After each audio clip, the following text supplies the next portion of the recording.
Welcome back, got another one here for you, another trip to the mid-70s. Going to look at the HCL Super. Was it any good? What was it? Let's have a look. For those of you who don't know, the mid-70s was quite a long time ago, and I was just a teenager. Cassettes had been around for about 10 years, and this was the sort of thing that was available. Chrome tapes, Type 2s, were available, but they were very, very expensive, so most of us stuck to this sort of thing. In the 70s, this would have been a nice looking tape, but mine's faded a bit with age. But we'll see how it goes on. Now, I've had to do a bit of maintenance on this one. You can see that the felt pad was missing, so I've had to do the sponge trick. But I thought while I was there, I'd have a couple of other pictures for you so you can see. Interestingly, this one's got paper. Slipsheets, they're the bits that stop the tape from sticking to the cassette shell. Well, that's the theory. And these ones actually work alright, although they look a little bit curled up.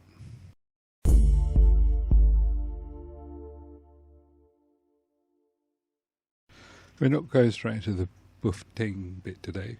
Got some of the original recording that was on this cassette before I did the test recordings, which I managed to pull off after having changed the felt. This was actually my cassette from new, and I was the one who recorded it from the vinyl, but I've still got the vinyl.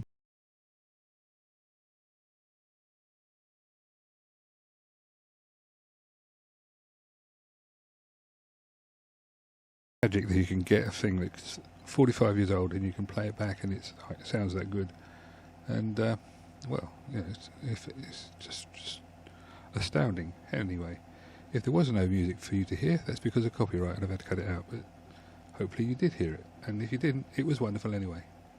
Okay, enough wallowing, back to work.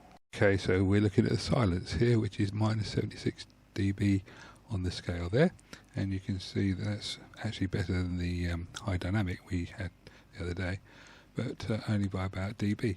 However, it's amazing how much difference that makes. It's probably worth pointing out here that the two tapes are actually contemporaries. They were both around at the same time. I'm going to go do the Boof Ting thing now, and don't forget the beauty of this is that they're all comparable.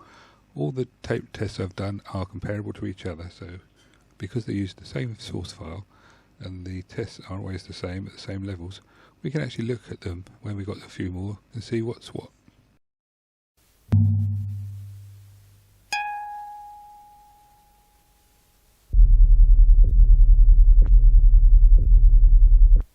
Where We Want to Go by Patricos, dynamic and clean.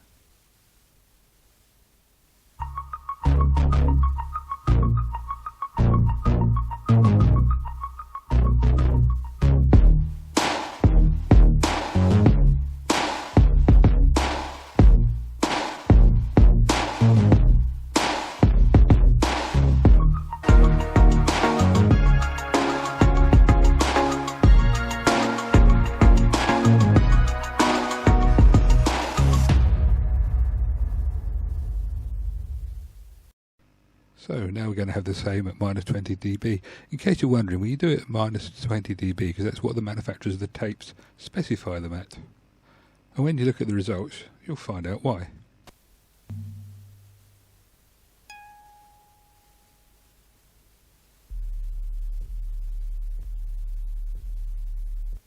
Where We Want to Go by Patricos, dynamic and clean.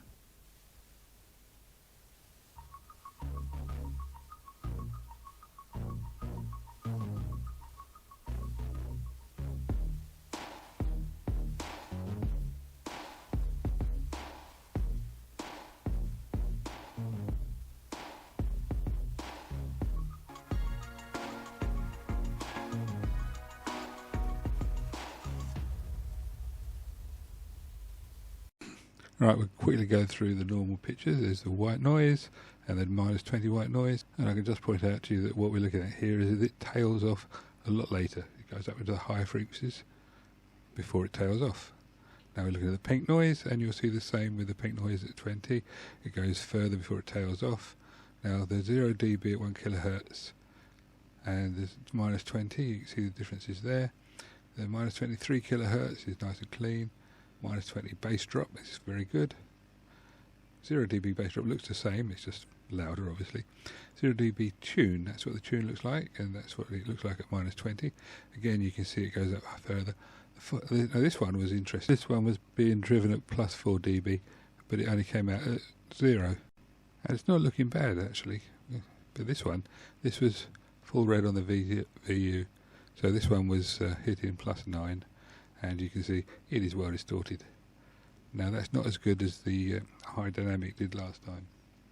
I said to you about it being done at -20 and 0 dB. This is the 0 dB trace, and as you can see, the frequency response goes up to about whatever that one is there. It's 15 kilohertz is the last tooth that looks proper on there. And then we're going to now look at the -20 dB recording. And despite it being quieter, you can see it's got a lot more presence. The teeth are bigger, and that one goes up to 17 before it starts looking really silly. Now, I know that doesn't mean that it's a proper specification for the people that are going to start saying, well, you can't really count that. But the fact is, the spikes are there. You can see them on some tapes and not others. So therefore, it must count for something.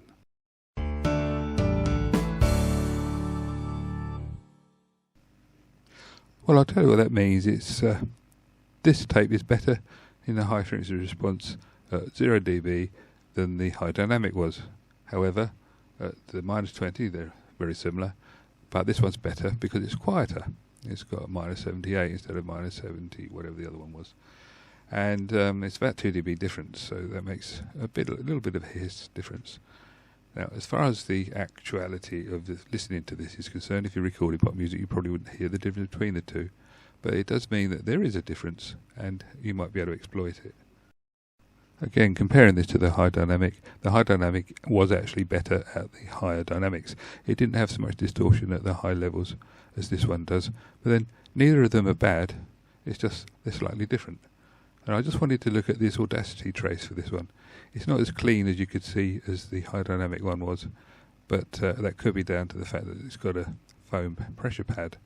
I'm going to actually change it for a felt pressure pad, and I'll give you the details of what happens in one of my follow-on videos.